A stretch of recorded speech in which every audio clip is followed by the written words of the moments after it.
What's cracking, big dogs? Welcome back to the channel. This is Bunkbed Breakdowns, where we're going on our Discord channel and talking with some of the people that are kind enough to donate to our Patreon. So we got our boy Nick M today, very kindly, is a Patreon member. Wanted to talk about some random football stuff. He told me the type of league he's in. Honestly, my brain almost broke because he's got like 8 offensive guys, 8 defensive guys. Doesn't have Derwin James, so that got me a little buttered up, but he's a good guy, and we're going to start talking about some football. Before we do that, Nick, how you doing today, buddy?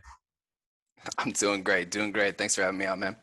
For sure. And before we get into the video, I think you know what we got to do. Got to hit that intro, baby. Let's go. Well, I caught you guys talking. You guys did that that Dynasty redraft for all the rookie picks. But one of the things I'm most interested in, dude, is how you feel about rookie wide receivers.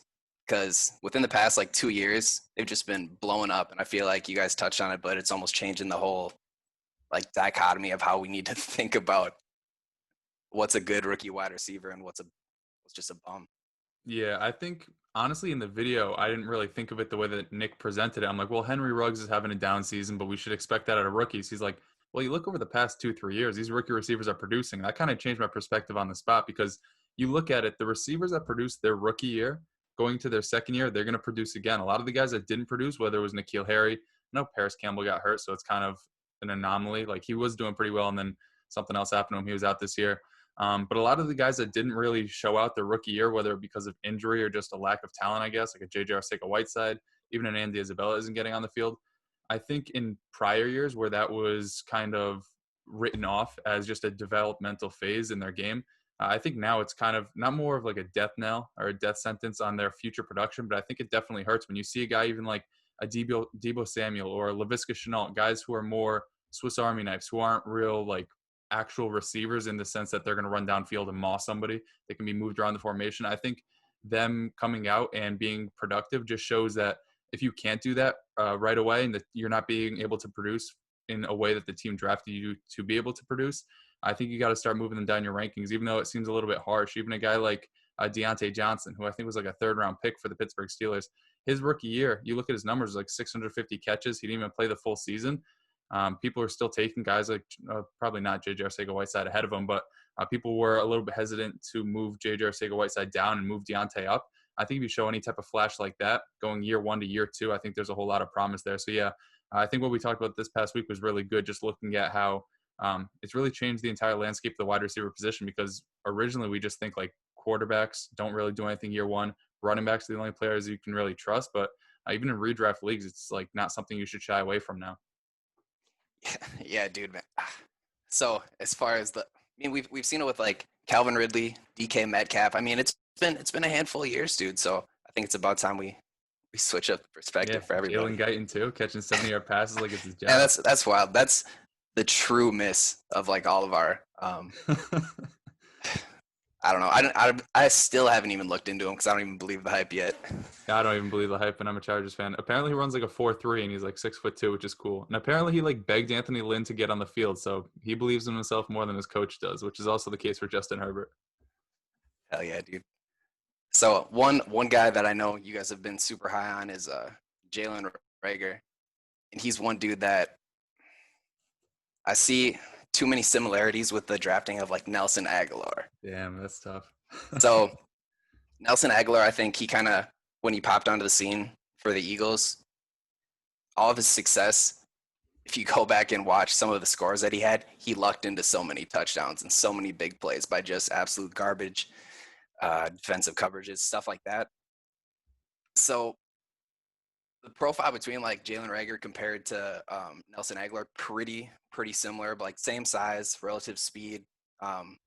First score is a little bit higher for Reagor, but draft capital, I think they're 1 pick apart, both in the first round. But do you see him truly in how he's going to be used for the Eagles, actually surpassing more than what they expected out of Nelson Aguilar when they first picked him up? I mean, I think I could surpass what Nelson Aguilar did. He had a few 700-yard seasons. The guy's got oven mitts for hands, and not in a good way, mostly because he doesn't have fingers on the end of them. But I think Jalen Reagor, from what I saw, and the reason why he was actually my wide receiver 1 heading into this rookie class, which is probably pretty dumb looking back, I just saw somebody who his comp for me, it's wild and it's not right at all. But a guy like Odell, and not in the sense that he's that like otherworld talent. I just thought that the size speed combo, the athleticism that he brought to the table, and I think a big difference between him and a guy like Aguilar. We already touched on Aguilar's hands, and I know Jalen Reagor did drop a lot of passes, but I don't think that's an indictment on his hands because when you watch this guy play, he makes a ton of tough contested catches. We all know that the quarterback situation at TCU wasn't great. We know with Carson Wentz, it's not going to be great again. I just think that his drops are something that are fixable just because you can't jump 40 inches in the air, moss a guy, and then have like bad hands if you do it consistently. If you drop some over the middle, maybe it's more of a mentality thing. Maybe you're trying to turn up field faster than you can really process it. I know Julian Edelman like led the league in drops last year, and this year he's pretty buns again, but we all know what type of receiver he is. So I definitely think that you can draw that comparison. Me personally, this is completely subjective from what I saw. And obviously like objective with the draft capital and the numbers, like he's obviously a good football player. He may not pan out, but from what I saw, I just think that he profiles as an alpha receiver, although he's not really built like one. I think he's somebody that is what the NFL is more moving towards, somebody who can win after the catch, somebody who can win deep down the field. And we saw early on, he caught that 55-yard pass, I believe it was in week 1 from Carson Wentz. Week 2, I think he saw like 4 targets before breaking his thumb and he was out. Now he's coming back this week. And as you said, Nelson Aguilar took advantage of bad defenses. If Jalen Reagor comes back this week, he gets the Dallas fucking Cowboys, who are basically just cutting players that they can't trade. So if he goes out there, even at like 85%, I wouldn't doubt that his dynasty value skyrockets just because obviously he's not like streamlined with every other rookie receiver. Just because every other rookie receiver has produced, that doesn't mean that he's going to produce. But this class is definitely very, very talented. I think he is among the top dogs in this class. And I think against the Dallas Cowboys, he's going to be able to play them this week and then later on in the season again. I just don't see how he doesn't produce. And I guess we can revisit this in a few weeks and see how wrong I am. But that's just my takeaway on it. Have you watched like any of Jalen Reagor? Are you like a fan of his, or are you a little bit nervous about him? Well, I mean, other than really going back and watching his film after he was like one of the prospects that actually you guys started talking quite a bit. I mean, I don't go out of my way to watch TCU. I mean, TCU's been doing some cool things or whatever, but yeah, Horned Frogs, they can stay on whatever channel they're on, man. But hey, LT went there, chill out. But yeah, as far as like what I expect out of him, I mean, he was mossing people in college, dude. And that's the only like real redeeming factor that I definitely wouldn't have dropped him out of my like first round. I think I still would have pulled him at like the 112, 111. But mossing people really made me high on a dude like Bryan Edwards, because that dude was just thugging on people. Yeah. I don't know. As far as like him taking over a main spot, I don't know if that's ever going to happen as long as Darren Waller still stays productive. But I don't know. He could pretty much turn Henry Ruggs' production on its head and make him only a deep threat if he actually is what I think he can be. Yeah, Henry Ruggs worries me a little bit for fantasy just because I don't doubt that he's like a good real life receiver. You don't make it to Alabama without being a good receiver. You don't get picked top 12 without being a good receiver unless you're Darius Hayward-Bay. I just think that what he brings to the table isn't really indicative of fantasy value, especially how they're using him right now. He's more helping out the offense than he is helping your fantasy team. He's more opening up things underneath. And as we know, Bryan Edwards is somebody who is really good in the short and intermediate game. He can win after the catch. He can moss people. He's a pretty complete receiver, and we just haven't seen it. And people are kind of lower on him because he didn't participate at the combine, third-round pick. He's on the Raiders. There's just a lot of things going against him. He played at South Carolina, but he's got an early breakout age. He competed with Deebo Samuel. He competed with Hayden Hurst. He didn't have any good quarterbacks, so he's also somebody I'm super high on, and that's why I wouldn't let him fall out of the second round in that rookie redraft, just because basically everything is pointing in the right direction for him other than us thinking that there isn't enough targets to go around in Las Vegas. But we see Nelson Aguilar fucking produce every single week, scoring a touchdown every single week after I pronounced him dead. So, and that team's going to be throwing a lot because they're in a division that's very competitive. Justin Herbert's starting to break out. We all know Patrick Mahomes is an animal. Whatever's happening in Denver, like rest in peace, animal, because it's not looking good for you. But they're going to have to throw the ball a lot in that offense. And I think that Bryan Edwards, as he starts to progress, like he's also somebody I wouldn't write off after his rookie year because he has been hampered by injuries. Unlike maybe a J.J. Arcega-Whiteside who couldn't find his way onto the field as a rookie. I just think that Bryan Edwards is way too talented to not at least get a crack at it in the NFL, which is why I'm going to still hold on to him as a second-round value. Love it. All right. So I guess just switching over to Dynasty startups. What's the most recent Dynasty startup you done? Did you do one this year? A couple this year? I think it's actually it's called the What It Do Dynasty. It's like the NYC league that Nick's in. So it's like myself, Nick, Mike, Scott, Animal Snacks, and then that's 6 people. So 6 other people from like Nick's actual like the NYC in-person league, and that was a little wild. My team, I was gonna go for a rebuild in the 7th round. Keenan Allen was there. Leonard Fournette was there, which at the time was a decent pick. Right now, it's kind of shitty. And then Zach Ertz was there, which is also same deal. But I think I'm like 6-1. What are we in week 7? 6-1 or 5-2 in there right now because I built a pretty deep team. Didn't pick any type of quarterbacks, but I made some trades to make things happen. Love it, dude. So when you drafted, like as far as depth pieces, do you like to land right in the middle as far as getting vets versus like first year, second year guys, or do you just go talent, talent, talent, It and that's kind depends of for how me it? because I really hadn't built a team that because if you want to like ever talk to Scott, all his teams are like if you're over 25, you're gone. If you're over 25, he's not even gonna look at you, um, which I guess is like a little R. Kelly type of vibes. But if for me personally, I like to compete. I don't have money to just be throwing away 50, $100 every year and not try to win anything back. So I do like to go for a little bit of a mixture. I'm not going to go out and like try to get Julian Edelman early or guys that are like one foot in the grave. A guy like Keenan Allen, who's 28, 29 years old, Adam Thielen, Robert Woods, I'll target those guys if they fall to me at value because people don't think that they're going to last too long, even though 3 years is longer than I'm probably going to be on this fucking earth. So I think that for me personally, I like to get a mixture. In that startup I did, I tried to actually go pretty young. So I traded out of probably the first 2 or 3 rounds. I want to have like the 4 through 6 locked up, have a few picks each round, and try to build young. And then, as I said before, like the older guys fell to me at value. Like Raheem Mostert was like 13th round. James Conner was like 14th round because nobody wanted him for injuries. I'm like, all right, fine. I'll take like DJ Chark and all these young guys in the middle rounds, and I'll also get these studs who can help me produce right now. So if you look at my team in there, I'm not going to pull it up right now because I have way too many leagues to sort through, but it's basically a mixture of young guys that can help me in the future, like a Tyler Boyd, like a DJ Chark, actually, I think I just traded Juju Smith-Schuster for Tyler Lockett. So I did have Juju Smith-Schuster. So mostly guys that are like 23 to 25 years old. But then in the mid rounds, I got guys that were like 27 to 29, which we all know is basically 35 years old nowadays. But I'm fine with that because I know that I could eventually flip those younger guys for rookie picks in the future and then build more depth that way if I do end up losing those guys 1 to 2 years down the road. Yeah, I mean, as far as I do like to pick those older guys up when they come at a value because depending on your fab system or I guess how your waiver system works in Dynasty, there are players every single year that are going to blow up, and to get them on your Dynasty team, they're going to help for a long time, right? Mm-hmm. So, guys, they're never like super game breaking, but having a player like Philip Lindsay on your team is like a depth piece that you didn't have to spend any capital on other than like a waiver wire pickup this year. James Robinson, um, he would have went in our rookie I got draft this Travis year, Fulgham for but $0 in like the main league I'm in. It's ridiculous. I've been starting him and he's been an animal for me. yeah, man, he's what's carried me to my my dynasty success too right now. Because you can kind of recycle players that as soon as they're done, someone that you're ready to pick up, you're ready to kick them to the curb. Mm-hmm. So I just got to have those players that you're willing to take the risk on and ready to cut them at the cost, the draft capital you spent on them. Yeah, there's always gonna be people in those leagues too that are still out there buying AJ Green. So in 4 years, Adam Thielen, I can sell him for a third, and we'll see what happens.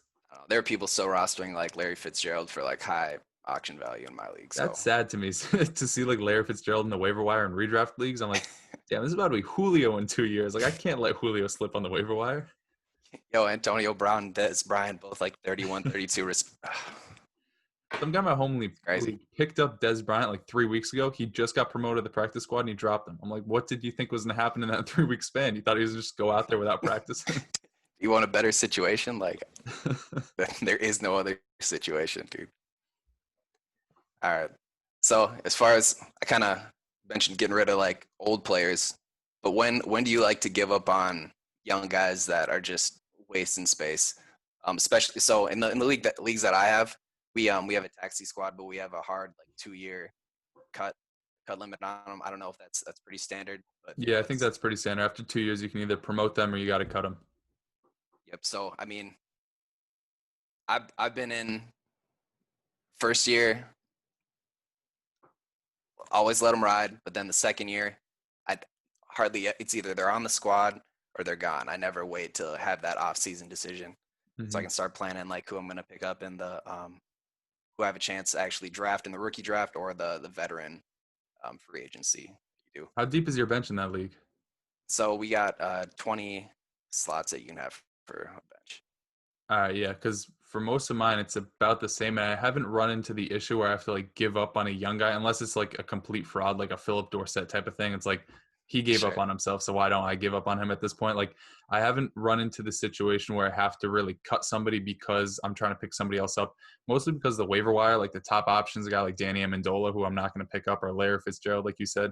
I'd rather just stash somebody who's probably never going to do anything for me, but at least like when I click on their name, it says they're 23 instead of 34. So I haven't run into that issue, but maybe on like a more specific point, like I just said, I traded Juju Smith-Schuster. I understand he's like 22, 23 years old, extremely young. I believe he's a free agent after this year, might find himself in a new situation.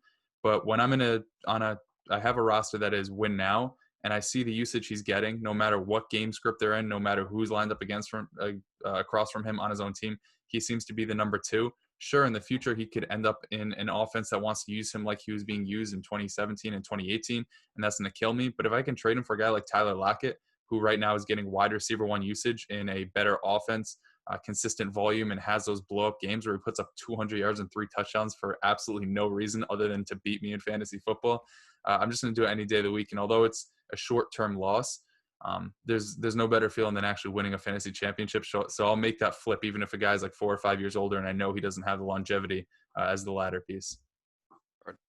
So I guess I know why I have to move on from guys in that league is because we're doing the full defense. So you don't get that the 20 players of offense. It's split to you only have like a 10 Yeah, offensive for sure. player. Here, I'll pull up a team right But now, and I'll tell you who yeah, is on my bench. This is, let me see. Oh my, too many notifications on Sleep Wrap. I got to get out of here.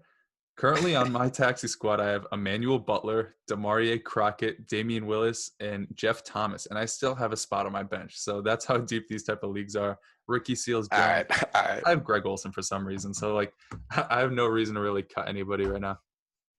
Fair enough, dude. All right. So I live in Minneapolis, but I grew up in Wisconsin, so like I'm a huge Green Bay Packers fan. Hmm. And for my entire 29 years of life, You're the 29. Packers. Yeah, dude. Damn, you look good for your age. I thought you were like Yeah, 22. I appreciate it, dude. I appreciate it. I'm established. Um, Established. so anyways, I guess the Packers have never really gone out and gotten any kind of wide receiver free agent, whether it's been in a trade. I think you can't even really call bringing James Jones back from Oakland like really even a thing. That was You kind weren't of happy a about that? You yeah. weren't his I hoodie was under his fine with jersey it, but every I mean, game? it's like whatever. But this year more than ever, I feel like there's been talks about just Packers need to make a trade. There's so many people who are flopping on other teams that just need success. Um, is there anybody that you think would be a good fit coming to Green Bay? There were rumblings about Will Fuller. I'm not sure if you saw it today. This I is going to did. come out Yep. probably Saturday, so earlier in the week. Maybe he's already there.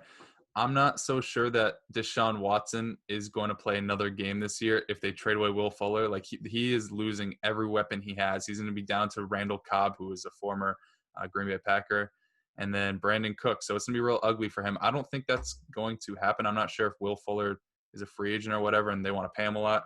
So I don't know what's going to go on there. I do think that the way that AJ Green has been used these past few weeks, getting 12 to 13 targets, like he started off the year at that target total. He dipped down. He wasn't producing. Now they're feeding him again. And obviously the offense as a whole is throwing a lot. And I'm not too sure how well he would fit into that offense because Devonta Adams is still going to be the alpha there. But I do think that he still has some juice left, winning in contested situations, winning in the short and intermediate game, because we all saw early in the year he can't really do it deep down the field anymore. And they have Marquez Valdez-Scantling to drop deep balls right now, so they don't really need him. I do think AJ Green, I'm not sure how like the franchise tag is going to work out for Green Bay, like if they have to pay that or whatever. But he's obviously not a part of Cincinnati's long-term plans. They have T. Higgins there, who is looking absolutely beautiful for as much as I hate to say it. And I don't like the fact that he's wearing Chad Ochocinco's number. But I do think a guy like AJ Green, maybe if it's not Green Bay, he might land in at least somewhere like where they want to compete. Maybe New England, because we all know New England has no weapons. Maybe New Orleans, because Michael Thomas doesn't want to play football anymore, apparently, because people just make fun of him for running slants. So I do think AJ Green is on the move. And I doubt this happens because it's in division. But I think Kenny Galladay is like a sleeper to get moved. I think he's a free agent. They haven't extended him yet. He's like quietly 27 years old, but he's an animal, and he's not getting the usage that he deserves. I know he's putting up 100 yards or a touchdown every single game, but 6 to 7 targets isn't going to get it done when you're the type of receiver that he has. So I'm not sure if there's like any one of those guys is destined for Green Bay. I'm not sure if you think that there's anybody out there that you think would be a good fit in Green Bay. I'm just not too tuned into the free agency or the trade targets right now. Sure. I mean, a lot of those names, the big names, I almost don't see them happening unless they can kind of get a situation like Lev Bell got, where the Jets essentially they cut him and then they kept that money. But other than that, I mean, AJ Green's almost, you can't do it just because the Packers would have to give up something that like a player to get the salary. They don't have it. The Will Fuller bit, I don't know how much he's making, but like that one potentially could happen. But most likely what they do is they stick with perennial scrub Seth Roberts that they brought to the to the practice squad by the Panthers. Yeah, so animal. We'll see what happens, man. But yeah, it looks like I guess the name that I did see. Actually, he's making $10 million this year, Will Fuller. So yeah, the Packers would still have to send somebody and probably picks if that was going to happen. But the more realistic is someone like bringing back Randall Cobb, getting like Michael Gallup because they gave up on him. Maybe they get someone like JJ. I think a Whiteside, but like I would actually like Gallup there a lot. I would like Gallup, but like I mean, there's very few options that I don't think Dallas is even ready to give up on him because they did spend the draft capital on him, and I mean he's talented. I just think he's getting not used correctly. Yeah, I think that whole team is just an absolute mess. Like, who would have thought that roster that they're putting out there right now is probably going to win like 3 games when it's all said and done? Right. I mean, even just looking at like the start of the season, you have DeMarcus Lawrence and Everson Griffin as far as like, okay, they're in the conversation of like top 10, if not scratching in the top 5 of like pass rushers. They're just looking like garbage because the rest of the team. Yeah, and Dallas is dead, dude. Less pressure than a shitty hotel shower. Yeah, they're terrible. And they just cut like Dontari Poe and Daryl Worley because they couldn't find trade partners. They came out and said, like, if we can't trade you, we're going to cut you. What team would want why would you tell anybody that? Stupid, dude. It's just showing their hand there. I don't know. There's something else. And I know a lot of Cowboys fans, I get a lot of texts like, man, this team fucking stinks. I'm like, well, I'm a Chargers fan, so I know what it's like. But you can't blame injuries because every team's got them. Sure. I mean, that's all I got for you, bud. Do you got anything for me? Do you want to know anything about my dynasty workings? Or is that too much nonsense for you? When you sent that to me, I'm like, do you want to talk about your roster? You're like, yeah, we got offense, defense. I'm like, all right, that's one too many sides of the ball that I'm not prepared to talk about. But I wouldn't mind talking about if you have any questions with your dynasty team, like the value of the players that you have, like where I value them, I guess, in my dynasty rankings, because I was looking at mine and I got like Juju Smith-Schuster at like wide receiver 40, and I feel bad about it, but I'm like, do I feel bad about it? So if there's like anybody you like question the dynasty value of that we could like talk to if you wanted to. Man, what's super weird with our having a dynasty that involves an auction and contract years and stuff like that is that a lot of players have different perceived values than they would in just a typical dynasty. So can you not keep them for like the lifetime of their career? You have to sign them to contracts, like fake contracts? Correct. So for like example, I got Cooper Kupp on a 3-year deal at $76 with $1,000 salary cap, right? Mm-hmm. 76 a year or 76 over those 3? Yep. So it's 76 a year, and just cutting people, you take a penalty off of that. I won't get into the specifics of like what it is, but you take like a certain percentage depending on how many years left. So usually sign older guys to just like 1 year and keep recycling them. And I don't know, one of the most egregious things, I got Aaron Jones for $41. Damn. Which in comparison, I think Christian McCaffrey went for like $225, Saquon for $205, Dalvin Cook like $145. So I'm with a bunch of Viking fans, and they're just just couldn't stomach it, and I got him I for think Aaron Jones gets Steele. brought back to Green Bay. I don't see why they wouldn't bring him back. I mean, they just drafted AJ Dillon, but he doesn't seem like he's getting any burn out there. Nah, dude, I think they end up keeping Aaron Jones just because he does things that a lot of other running backs don't. So it allows the Packers to do a lot of different things that another running back couldn't. Yeah. He's picked up his pass blocking. He's a great pass catcher. He runs between the tackles well. He's a great goal line back. And I think Jamal Williams is also a free agent this year. So that'd be Yeah, I mean, they interesting were to see, drafted 'cause the I feel same like he's a year. big So part of the offense. yeah, I mean, I wouldn't be super shocked if they signed them both, but I mean, I think they're gonna look out for themselves, and they're gonna wanna if one of them gets signed, the most likely scenario is that they don't even try to send an offer to the other guy because they know they're worth more than what they can afford in the cap. Mm-hmm. Yeah. AJ Dillon, though, that guy's he's got to go. Dude, this is the most mad I've ever been at a draft. Dude, It's Jordan somehow Jordan worth it. I Love think to they did AJ it just Dillon to to light a Josiah fire under Aaron DeGuara. Rodgers' ass. I mean, I guess if you want to throw away an entire draft class just for that, I mean, I guess go for it. But it's frustrating. It's frustrating being 5-1, I guess. Yeah, it's real tough. I Well, shit, dude, I appreciate you having me on, man. I appreciate you coming on. These are always fun to do. I didn't think like people would actually want to like come on and talk random football stuff with a guy with a man bun, but getting proven wrong every single week. Yeah, man, you'll change your tune when you meet someone scary, someone that's got a different persona in the Discord. They come in there. Yeah, Go. not yet. We'll see. It's always random because I don't know like who you guys are or like what you look like. So it's always a little, um, it's always not dicey because I trust that all of you guys that are like actually investing in us like want to actually talk to me and like not try to find where I live and like chop me up. But uh, I'll take my chances. It's always fun to do. I appreciate you coming on. I appreciate the support that you show to our channel and the Patreon and the Discord. It's always good to have people like you that are always contributing and helping build the community. Hell yeah. All right, dope. This is gonna be a hard cut. We're gonna get into part 2 right now. All right, guys, welcome back for part 2. I'm not sure why I said welcome back because it's all one video, but we got our man Russ here, as we can see. He's actually a Green Bay Packers fan, but he is representing Justin Herbert on the right side of the screen. Rank 5, should say rank 1. We know the deal. The guy's been an animal. How you doing today, Russ? I'm great, man. My fantasy football teams need some help. I'm a terrible manager, but I'm trying to follow some good advice. So hopefully we can make some moves. Yeah, you came to the wrong place for that, but let's get into it. All right. So I've got a couple different leagues. I've got a redraft league, and then I've got some dynasty. Two redraft leagues I don't care about as much. I care about this guy right here. I'm this team right here sitting in 11th. Can't win corral. It's usually golden ring corral, but I'm not winning, man. If you take a look at how I'm doing, my points for, I'm like 4th in points for, points against, number 1, getting destroyed every single matchup. So I'm trying not to count myself out. I'm trying to pretend like I still have a chance. Let's take a look at the lineup, and you can tell me what kind of moves you think I should be making here. All right, so right off the bat, I mean, Nelson Aguilar starting for you, which is kind of like disrespectful, but also respectful to him because he's been cooking. Just looking at your team, Justin Herbert's an animal, Tyler Boyd, Thielen.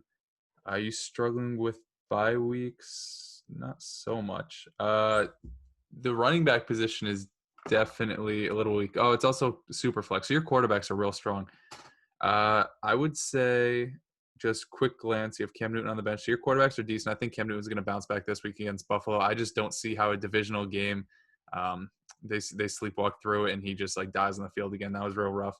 You do look decent, at least this week, for running back with Boston Scott and Miles Sanders.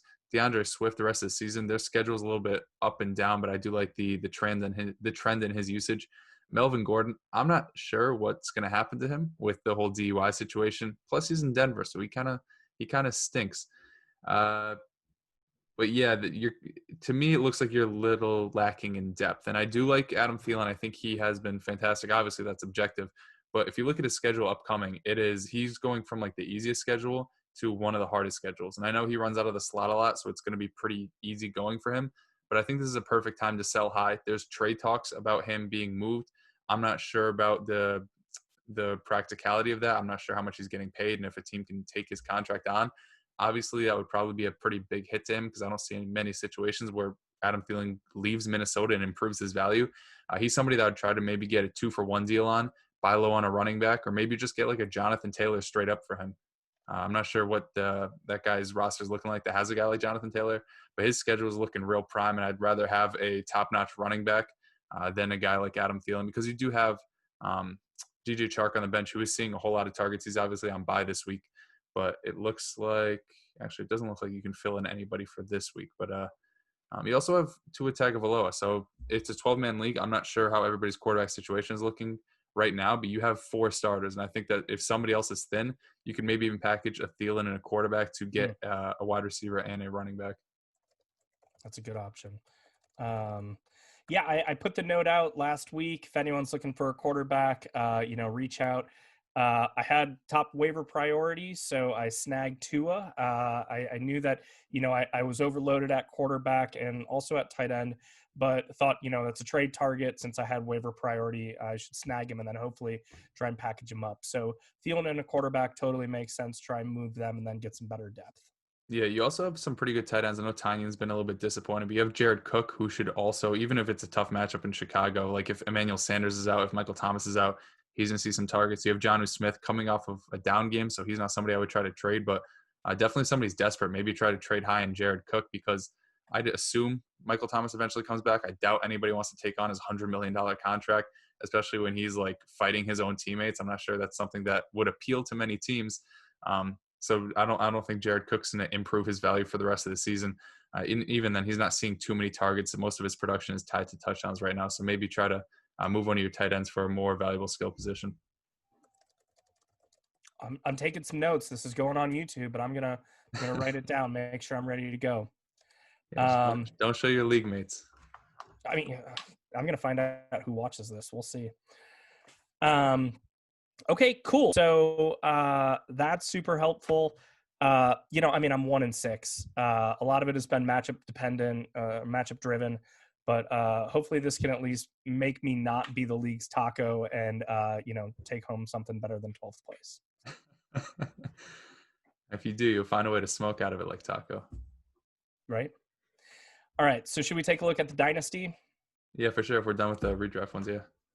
I think so. The others are not as critical right now, and I want to be respectful of the time. So I've got 3 Dynasty leagues right here. I'm kind of in similar position in all of them. So this first guy right here coming in at 5-2, I think it's kind of soft matchups that I've faced. The roster that I have going on isn't fantastic. And if you think about, future equity that I've got, I'm out my first round pick for this year.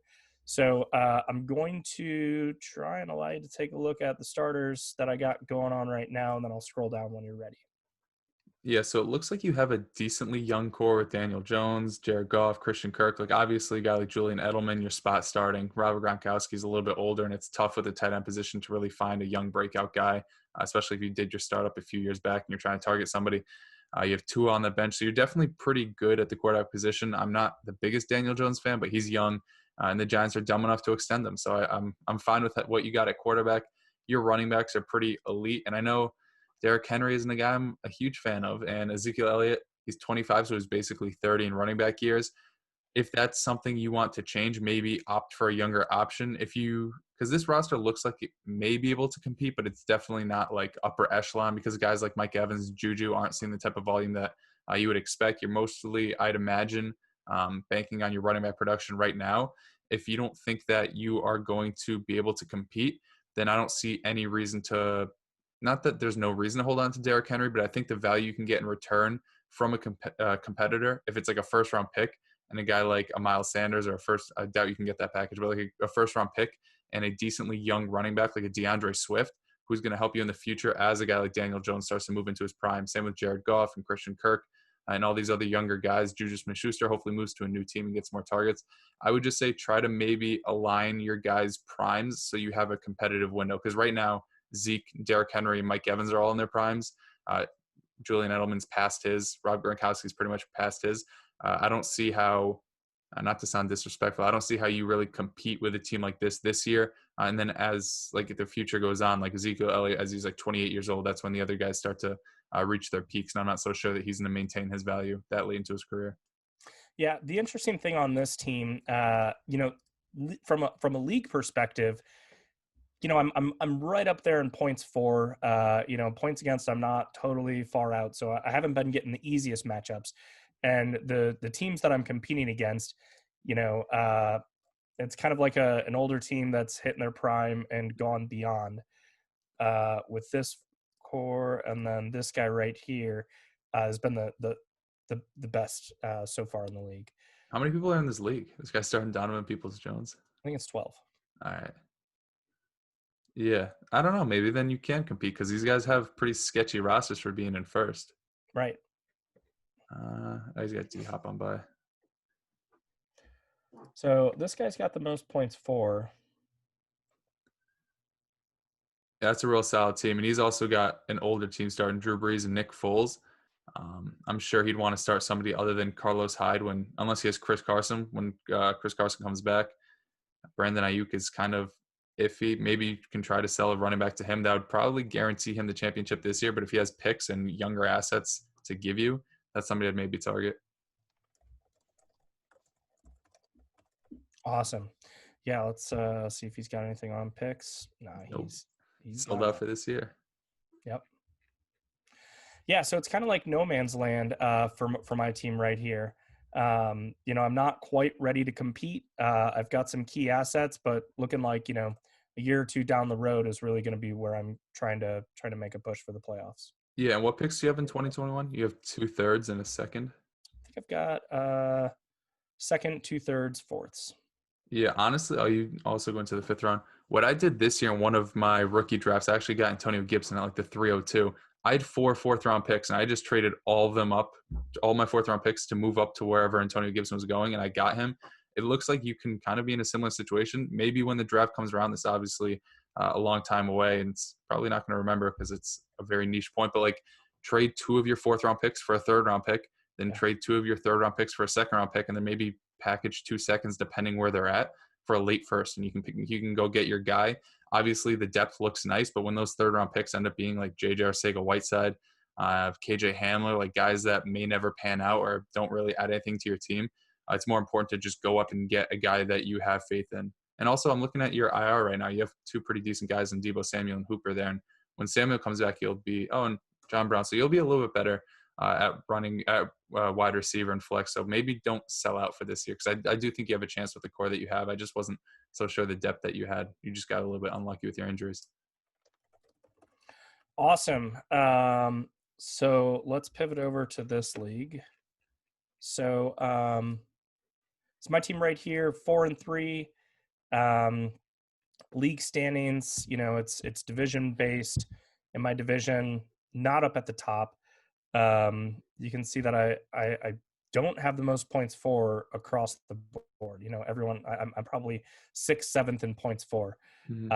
Record, 4-3. So I'm in the hunt for the playoffs at this point, but probably not a championship. Here's the roster that we're looking at. I like this team. I saw that you had Chris Godwin on the bench as well. So you have a decent core to build around. You have DeAndre Swift, you have Miles Sanders, you have Chris Godwin. I'm not sure if you have anybody else that's young. You have Joe Burrow as well. And Aaron Rodgers is like 36, but he's probably got like 5-6 more years of being elite. So I think you have a really good young core to build around. This team's kind of tough because it's a super deep roster. You're starting guys like Le'Veon Bell, who I think is going to score a touchdown this week because the Jets are frauds.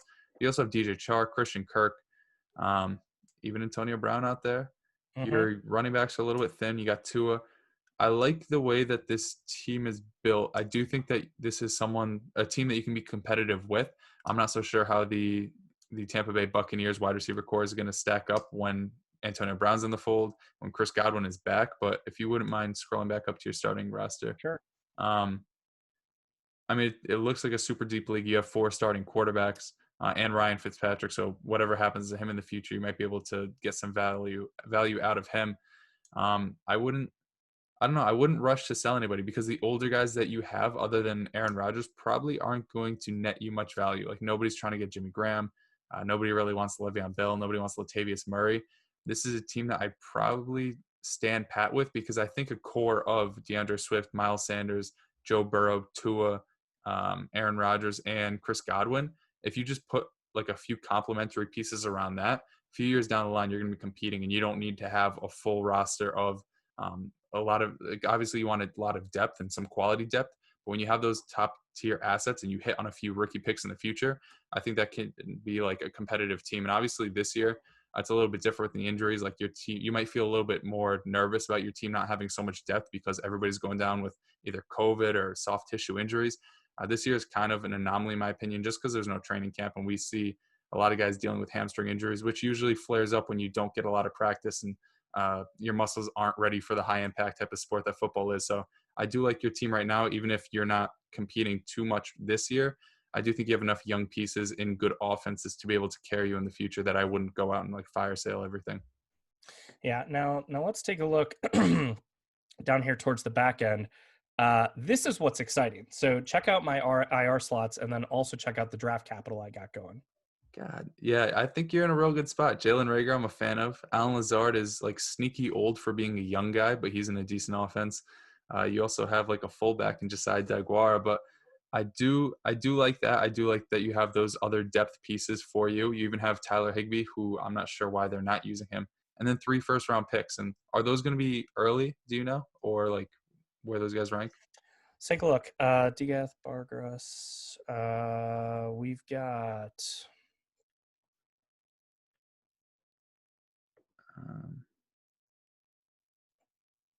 Are their team names like not the same? This Oh, there guy, it is. Yeah. it's these two right here. So one looks like he's probably going to he's going to be a competitor, and the other is probably going to be mid. So probably like 2 mids, 1 late.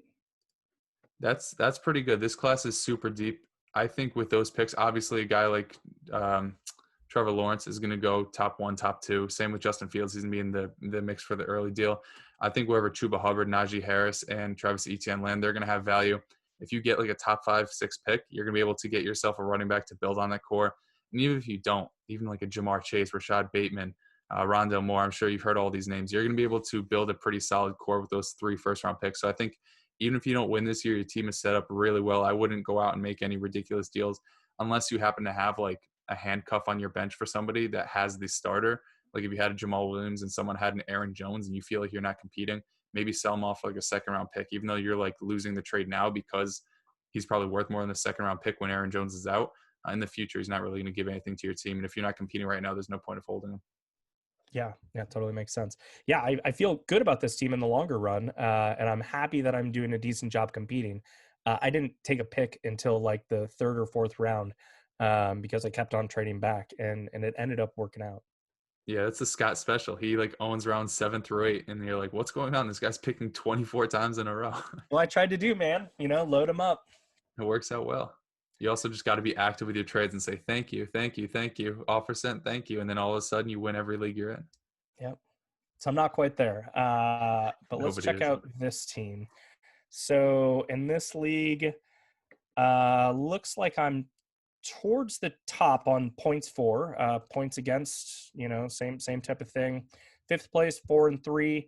And if we take a look at the team I've got, here is the current starters, and then I'll scroll down when you're ready. Just off the bat, other than I guess Ben Roethlisberger and James White, that's a beautiful starting roster. You have so many guys that are like either in their prime or entering it, whether it be like Tyler Lockett, Diggs in their prime, Higgins entering it. It's a good mix of young guys and guys like in their prime, as I just said. Like that's how I like to build my rosters, just having a competitive window and basically like being able to have a changing of the guard while Tyler Lockett cedes his position to DK Metcalf on his own team.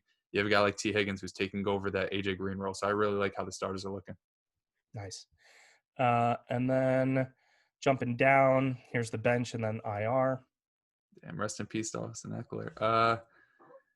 You definitely have very good running backs, and you definitely have very good receivers. The only concern I have is you have Noah Fant at tight end, right? Yep. Yeah, the only concern I have, which I'm sure you have as well, is you don't have a 3rd quarterback that you can trust or a 3rd quarterback at all in this team. In a super flex league, that's always very important. But I'm pretty sure both your quarterbacks are past their bye, right? You have Kirk Cousins and Ben Roethlisberger. That's right. Yep. Yeah, so for this year, you should be fine with your quarterbacks. I know they're not like the most elite options, but at least they're past their bye and they're healthy right now. So you can definitely compete with this team, especially when Chase Edmonds comes back from bye. Your only hole in your roster looks like it's going to be James White right now. So either slotting in a Drake or an Edmonds when they're back and healthy. Yeah, this team. I think you're going to be able to make a run this year. Wow. And here's what I got going on my taxi squad. There's that third Okay. quarterback. And then I've got the a little bit of draft capital. So you got your own first round pick, which is probably going to be late.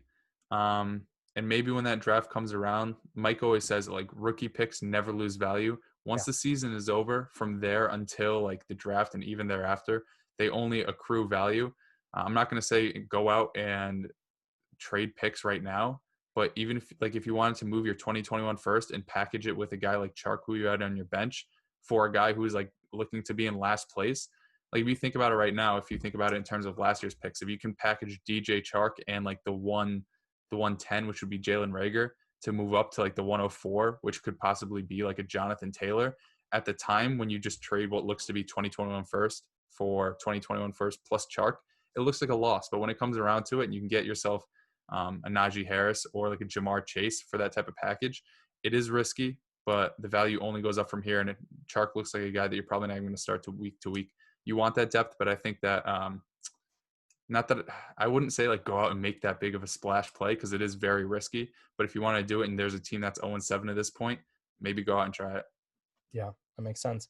Then hopefully jump up, get another cementing piece for the offense, like a running back or even a quarterback. Yeah, for sure. But your team right now, like obviously Big Ben is like on his last leg, his last walking boot. But I think that you're in a good position to compete this year and even next year because all these guys, even your wide receivers, like the older ones are still very young. Like Allen Robinson's like 1 year older than Calvin Ridley somehow. Yep. All right, I'm feeling pretty good. Do you have time to take a look at one more redraft team? For sure. Let's do it. All right, we'll get it quick. I got to get my hair like Trevor Lawrence's. I mean, that's strong task right there. All right. So this league, I have been fortunate on the schedule, right? We look at points against, totally towards the bottom, points for. I mean, I've got imposter syndrome in this league up here at 4-3, and my team is bad. So, redraft, so I'm not afraid of making moves. Here's what I've got going on. It's rough. Yeah, your team name is Every Day I'm Rustling. I was expecting Russell Wilson out there, so I'm like, nah, I'm Russ, man. Every day I'm rustling. Oh, yep, that's true as well. I forgot all about that part. Well, you do have Jonathan Taylor on your bench, who I do like as a buy low candidate. I just think that the whole no training camp type of thing going on, him being a rookie, they definitely eased him in even after Marlon Mack got hurt. They didn't really rush him out there. I think coming out of the bye, playing a team like Detroit, this is the time to get him 25 to 30 touches, basically what he did in Minnesota earlier in the season. I think that they're going to finally unleash him. So he's a buy low candidate, so he's obviously not somebody I'm selling. Looking at your starting lineup, it's kind of rough. Anytime you're starting a tight end in your flex spot, I know Darren Waller's like elite, but anytime you're starting a tight end in your flex spot, it's kind of rough. There's not too many like sell high candidates.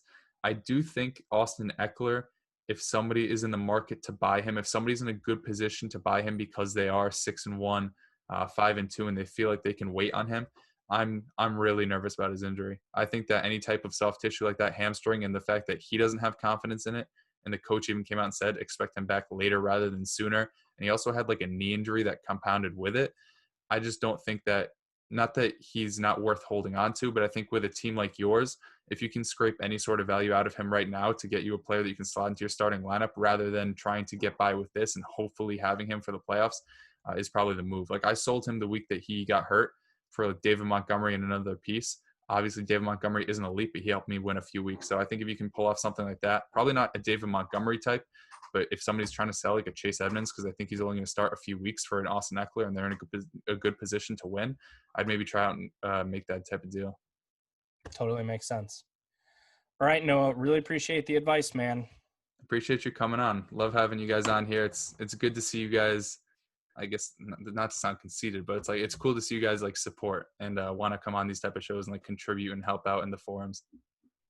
Yeah, we need the help, man. We're looking for the experts to help give us some good advice. I drafted pretty well thanks to the draft guide, and following the people to pass on, and a lot of bets have paid off.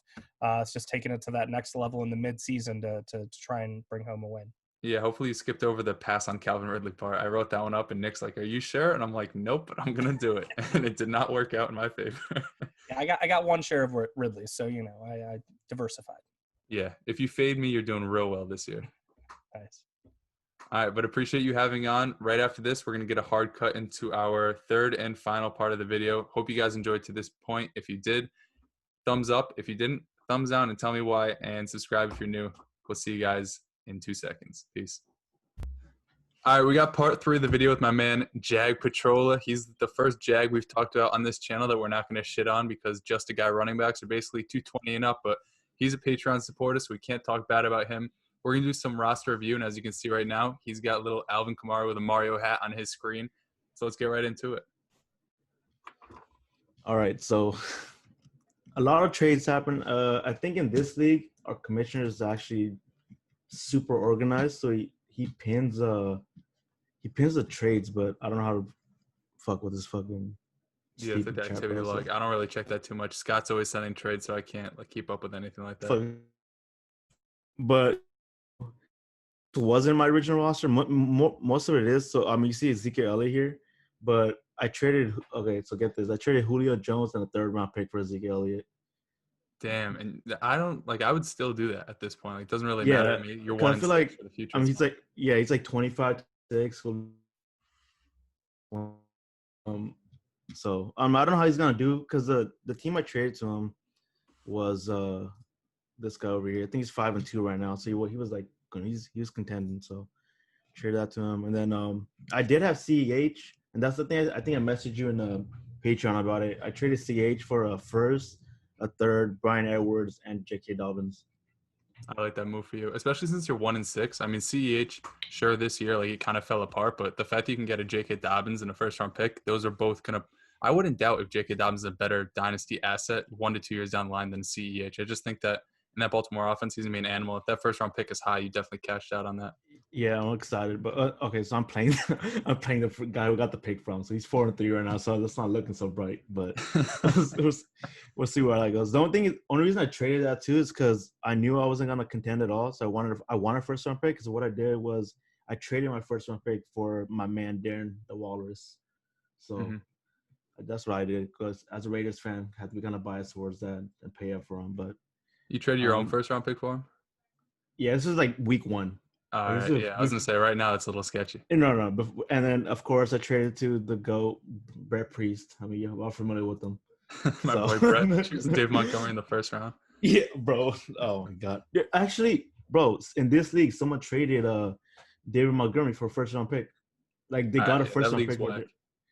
Bro, hey, bro, I'm not gonna talk shit. I'm not gonna talk shit publicly about these guys. So, but yeah, I don't not much to talk about, man. I have no receivers at this point because they're all hurt. Like my man A-Rob got a concussion. James Crowder, who knows what he's gonna do. Yeah. Deebo Samuel's out.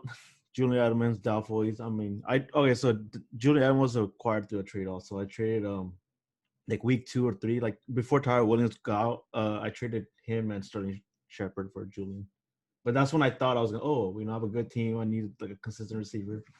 Yeah. At this point, being 1 and 6, though, looking at your squad, I mean, you definitely have a ton of young assets. Daniel Jones kind of sucks, so I don't care about him. Your running backs. Stinks, dude. Yeah. You got DeAndre Swift, J.K. Dobbins, and scroll up, you got Zeke and who? Kamara? Zeke and Kamara, yeah. So, I mean, running back 4 potential top 10 guys. I just think, honestly, hold tight, maybe acquire firsts for a guy like Allen Robinson. See if Jamison Crowder's back. I think he's out this week. Maybe in the future, just try to get a 2nd for him and stack up those picks because you have a really good core with your running backs. Bro, I've been shopping these receivers for the past 3 weeks. No one's buying them, bro. It's they're just happy with where they are with oh man, let me look the guy who's 5-2. If you look at the receivers, how does this guy get to 1st place? Oh man, I can't see. Okay, this guy has pretty stacked receivers. Just kidding. This guy, I don't know how he got the 6-1, but. If you got Todd Gurley, that's probably how that bum just was. He got Todd Gurley from me, actually. I gave him. I gave him Todd Gurley. This was like week 1 again. Like most of the trades were early on, so I got 2/3 and Tariq Cohen for Todd Gurley. Well, that's kind of whack. I'm not gonna lie. For as much as I hate Todd Gurley, that's a little tough. Well, in week 1 though, like I didn't expect him to be like this. Yeah, I also like how on the side you picked up Marcus Johnson for Trey Burton, and someone started crying about it. 2 people did. Bro, it's struggle. I literally had no receiver. I feel like at this point, I feel like I don't have like 2 receivers are out in my lineup because I have no one else to pick up.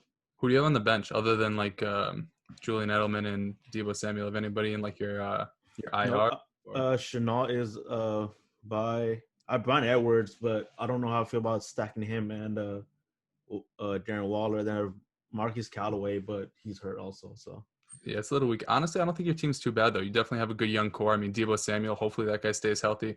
Allen Robinson, Yeah. click on his name. I'm pretty sure he's like 26 somehow. He's been in the league for like 15 years and he's 26. I think he's 28 or 27. There you go. Yeah. I think he like just turned 27 though. So he's somebody I'm fine with. He's still got like 3-4 more years in his prime. Although like in Chicago, what is a prime? A prime is But oh man, something in my gut tells me he's gonna get traded to like a better team. I hope he gets traded. I mean, I'm not sure how much they're paying him and if somebody can take on that contract, but he definitely doesn't want to be there. I don't think any receiver wants to play in Chicago. Yeah. Did you see? Okay, this is off topic, but you see the thing about Todd Gurley's like little touchdown thing that happened? How people were saying it was intentional. I mean, Nick was really. Yeah, he was a little heated about that. He's got an incentive contract for 13 touchdowns. Yeah, bro, that's fucking wild. So I mean, there's not much we can say about that, but. I don't know. I don't see because in the past he went down like easy. He like slid into it. So exactly. That's what I said. Yeah, and he had like maybe 4 to 6 yards to even just get tackled. That's it. Yeah, the safety had him wrapped up. He literally let him go, and then he just like took 2 more steps and dove forward. That picture, man. I'm about to get that picture framed without raising their arms up. It's a classic sports moment right there, bro. I know they got to put that shit to music. Hey, I mean, someone's already probably done it, man. They probably put the chicken song. That's always like I'm not circus, that one. like the clown music. That's always like playing when people like running around in circles. Oh yeah. I feel like that's what's gonna happen, man. Todd Gurley just running that shit. But yeah, I got Brian Hill. I'm waiting for his time to come. Hopefully that comes soon. Yeah, he dropped a pass last week and they put him right back on the bench. So. Oh shit. And then yeah, I mean the receivers wise, like I got solid receivers. They're not really big time receivers. Like they're more like 10, 12 point guys. Not like yeah. I like Deebo and Samuel and Chanel for the upside. Do you have any what type of picks do you have going forward? I know you traded away your own. I got a so I got a first, and then a second. I think so. I forgot the Chenault trade. I got Chenault to a trade too, but this is early on. It was like a package. He's part of a package. I forgot what it was exactly. But I have a few thirds, and then a fifth, 2 fifths, 6, and then yeah, so on. How many rounds are you guys doing? Oh, so it's like it's not like a true rookie draft. So it's like a keeper league essentially, I guess. Oh, you're also doing vets in the rookie draft? Yeah, exactly. Yeah. All right, yeah. You just get dropped in the pool and just draft out of there. What number pick is this guy? What is that supposed to be like Tua? I can't really read. Yeah, Tua. Well, yeah. His funny enough, his bread also, but he's 4-3 right now. But this is the guy you're playing. Yeah, but I don't see his. I mean, I could probably beat him maybe, but I don't see him like winning the championship. Listen, anytime you have Phillip Rivers starting at quarterback, chances of being a good picker. Oh, Andrew Luck. Yup, that's. I mean, but Kyler Murray's on bye. He picked up Andy Dalton. That didn't work out. Jacob Eason, he's just praying for. Yeah, Leonard Fournette too. Yeah, this guy's got a team of people that like shouldn't be in the NFL. So I wouldn't be surprised if he loses out. I'd be surprised if he wins like 2 more games. That should be like a mid-round pick. At that time, like you can get a Rondale Moore, Jamar Chase, maybe. If it's like the 6th, 7th pick in a super flex league, which it is. So I'm pretty sure Brett has like the overall like first 2 picks. Yeah. So I'm pretty sure he's gonna go like Lawrence and Chase like back to back.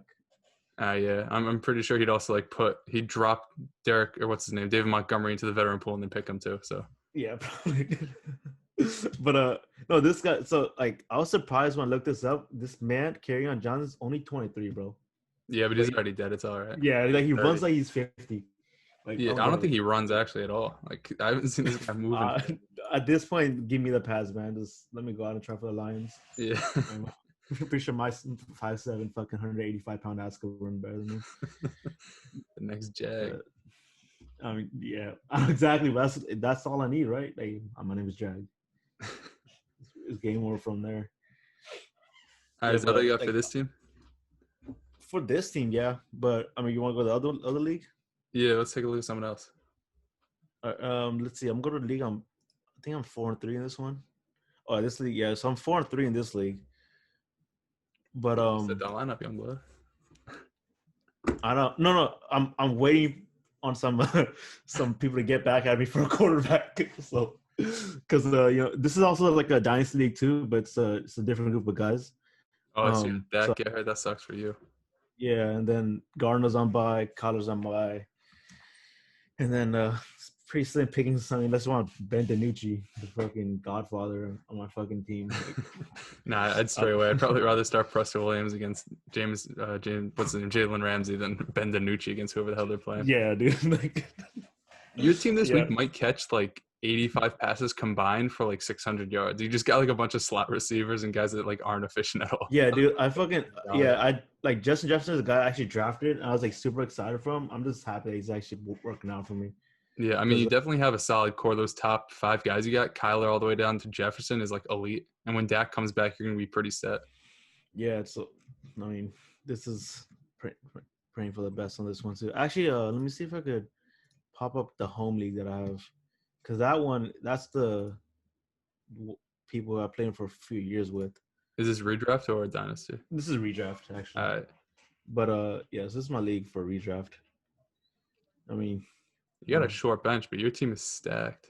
You hate to see this right here, bro. Miles Sanders. Yeah, but scroll up a little bit. You love to see Boston Scott. Oh, fat. Yo, that one touchdown at the end literally saved my week. Actually, no, he was having a terrible game. I told way too many people to start him, and he caught like a little fade at the end. He bailed my ass out. 35-yard, 10 points in the bank, easy. And Tyler Lockett saved my ass, bro, dropping 50 bomb last week. How many people in your league? 12? 10.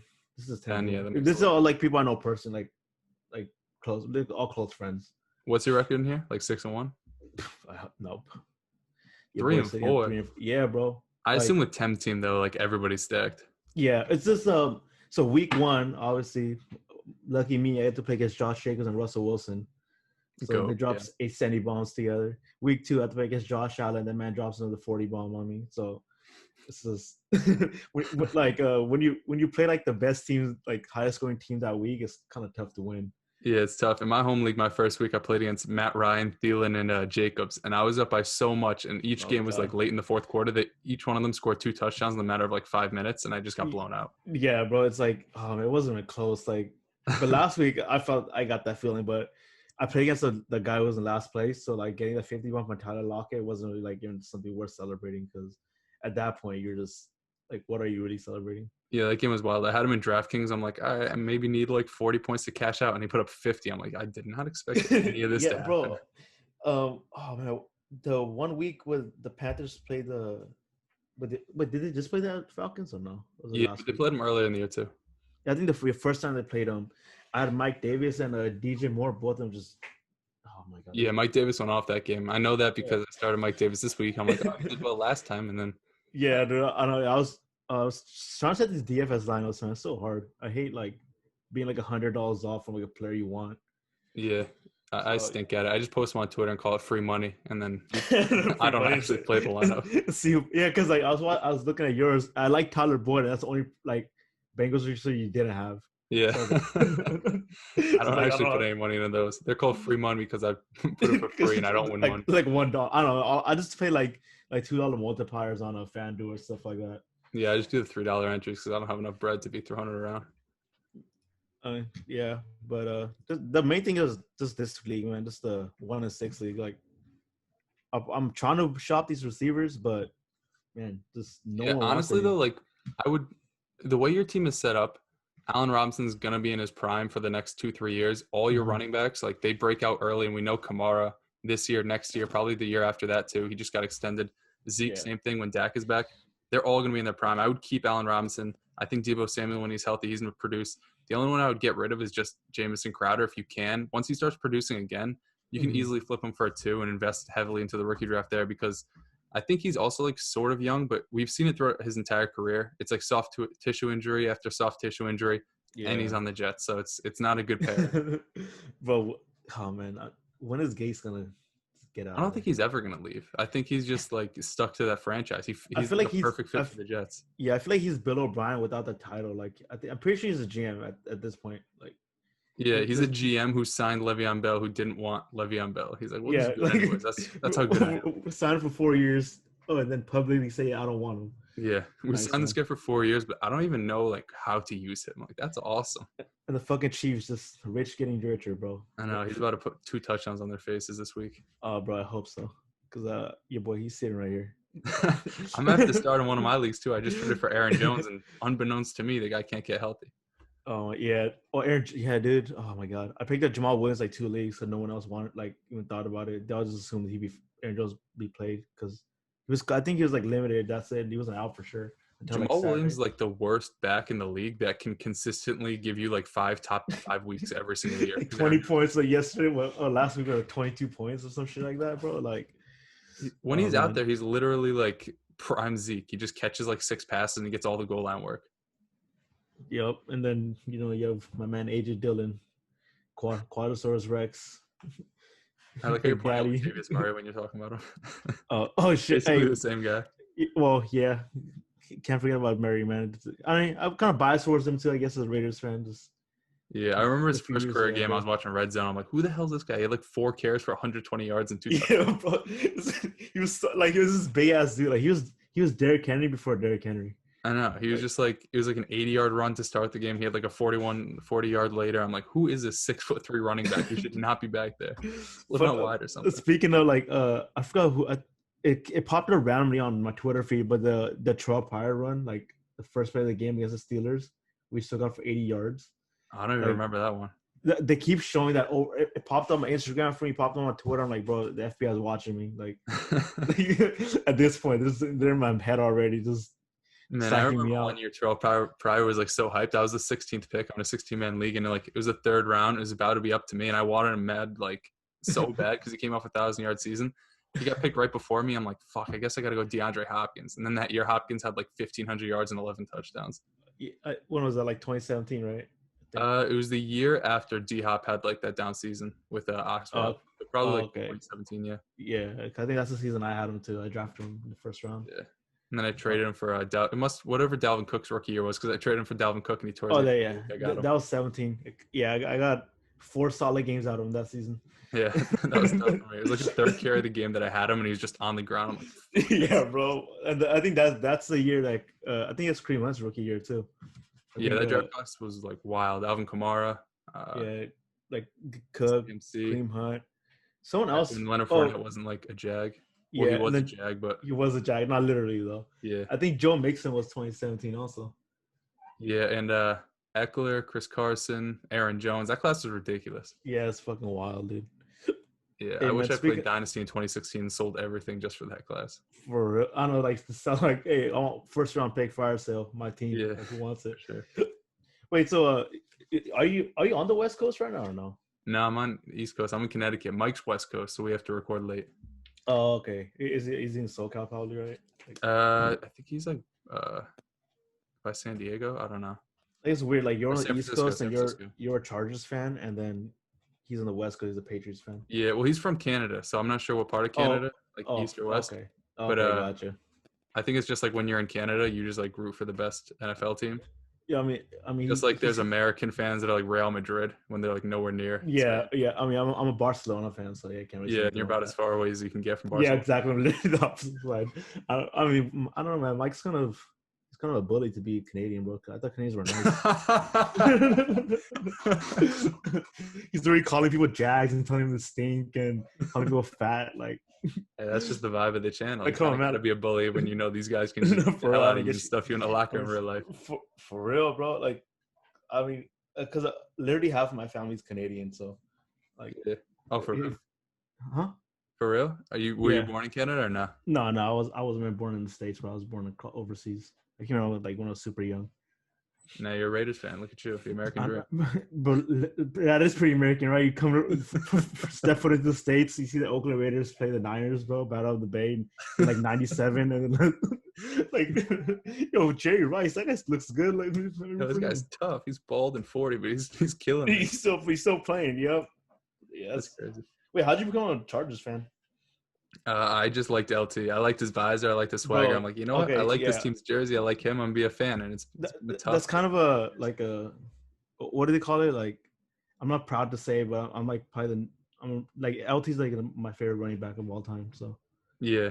I yeah, liked him. but I liked Vincent Jackson. For some reason, I like Quentin Jammer. I don't know why. Like I always thought he was like a dope name. oh, 23. for some reason I like Antonio Cromartie. Don't ask me Yeah. why. He's an inspiration. He had like 15 kids with 9 women. Oh jeez. Or my boy Lights Out Merriman. I remember him. Yeah, he didn't play very long, but he was like he was an animal when he was there. Yeah, he was, but yeah. It's the same deal every year. They got a bunch of elite players. They just get hurt, and then it's like next year's our year, and then stink again. Yeah, didn't you have somebody like Phillips or something on the other side of Merriman? What was his name?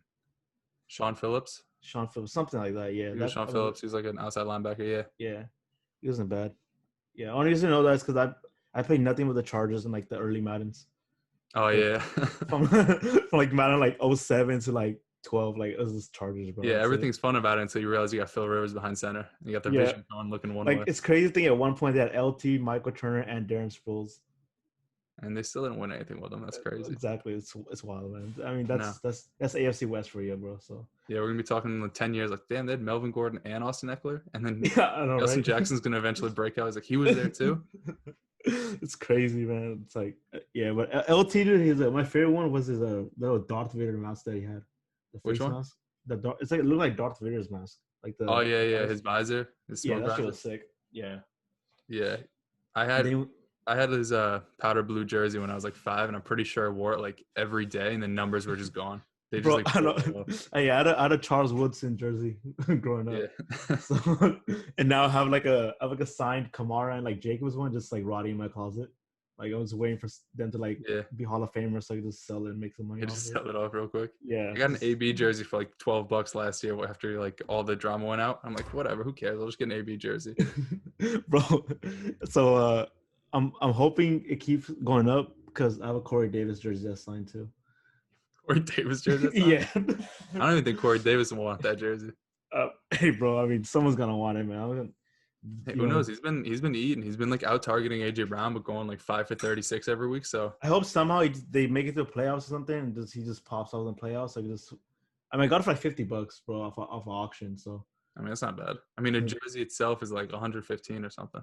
Yeah, but I think this is like the replica. They make them themselves, like custom made ones. Yeah. So I'm not really sure how much the jersey itself is actually worth. But yeah, I think he's a free agent after this year. I don't think they picked up his 5th-year option, so he might go somewhere and actually like be usable. Oh God, the Jets. Oh yeah, rebuild. Yeah, fucking. Oh man. Oh shoot. Oh, I mean that's all I got for you, man. Just not like. I mean, the only thing I could do on this team is just move. Just click on Crowder's name, put him on the trade block, and just do it every single day. I'm pretty sure I have him on trade block if this loads.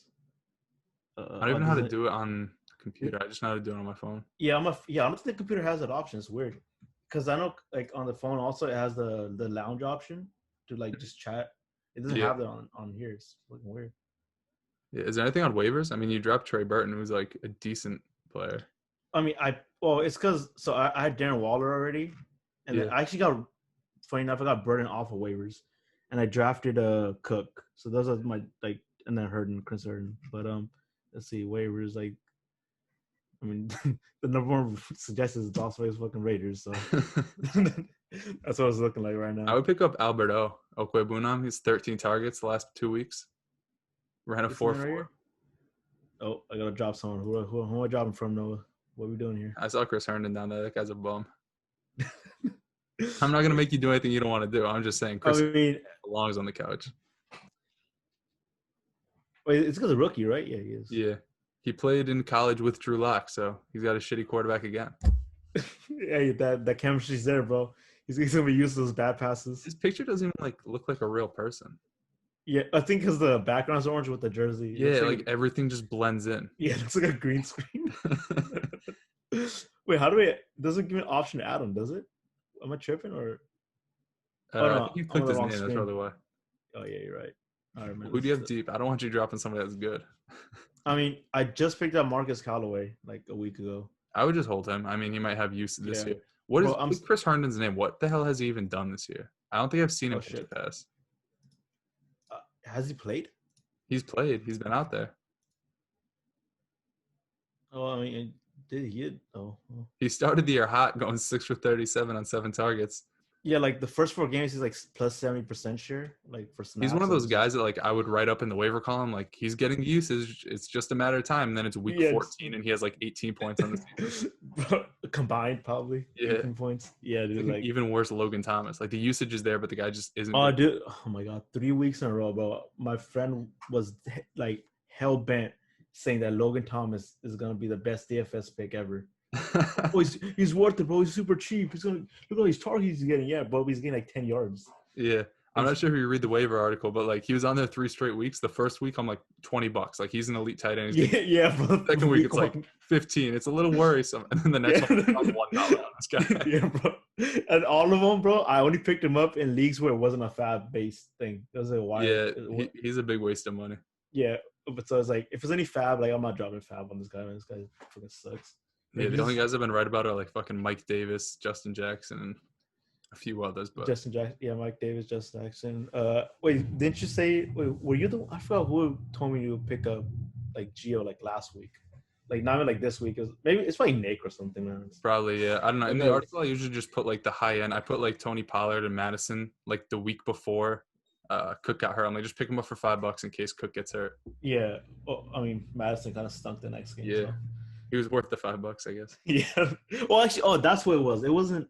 That's what it was like in DFS. I played the next week. I played Madison, bro, and got me whopping 5.3 points. Yeah, what was his ownership too? Probably like 50%. Yeah, it was a high ownership. Like no one like that week. The people owned like Todd Gurley and like James and Crowder. I think. I know this past week. I know Kamara was like 44.9% owned, and he didn't even like 3x. He was like a it sucks because if you don't like pick him, you lose if it's a high ownage.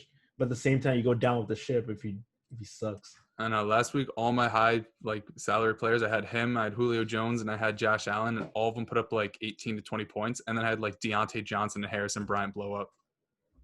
Yeah, I don't think I had DJ last week. Yeah, so this is my lineup right now.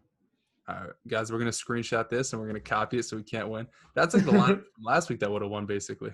Yeah, I mean, so like obviously getting these guys for cheap, like especially Gio. I paid up for Devontae. What's the salary on FanDuel? Like, what's the cap? 10K. No, not 10K. I'm tripping. 60K. I'm sorry, 60K. 60. All right, yeah, because DraftKings is 50, and I saw Gio at 59. I'm like, that's not that cheap, but yeah, and I think DraftKings is full PPR though. So is this half? Yeah, this is half. All right, it's half PPR for FanDuel. So I mean, hopefully, man. I mean, this guy's like locked in. He's like a locked in top 10 guy, man. Like yeah, that should be fire. Cincinnati, Tennessee's defense also like low-key stinks, and I think Cincinnati is just gonna throw all over them. So yeah, and then so me and my friend have a bet. He picked the Saints defense. I picked the Chiefs, and he thinks that Chiefs will not score more than 16 points against the Jets. The Chiefs. He defense. has the New Orleans. He picked the Saints defense against whoever the fuck he has. The Saints playing Chicago this week, I think. Yeah, but he's telling me the Chiefs will not score more than 16 points. I'm like, bro, they start off at 10. First of all, yeah, it's gonna be tough not to. I don't know. It's always iffy with defenses because like one big play kind of messes it up. But yeah, but the Jets are literally like a high school offense. When Joe Flacco was out there, I literally think I could have went out there and like thrown for more yards than him.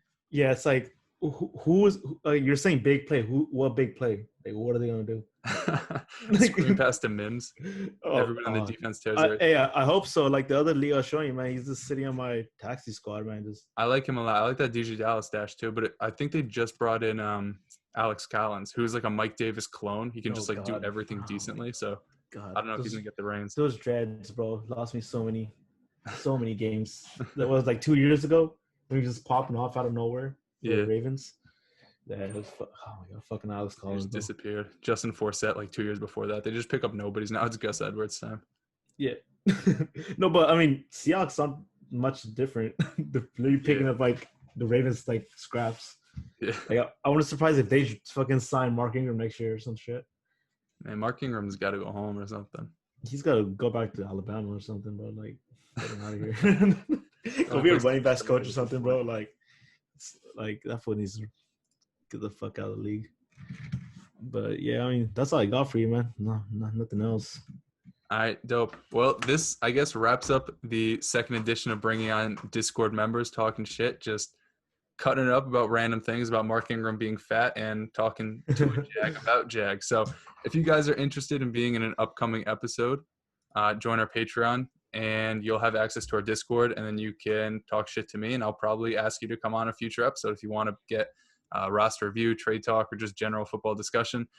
Whatever the weather, we'll be here pushing out content once every 2 weeks. Hopefully you guys enjoyed. If you did, leave a thumbs up. If you didn't, leave a thumbs down, and I'll be a little sad about it. And subscribe if you're new. But we'll see you guys next week. Peace.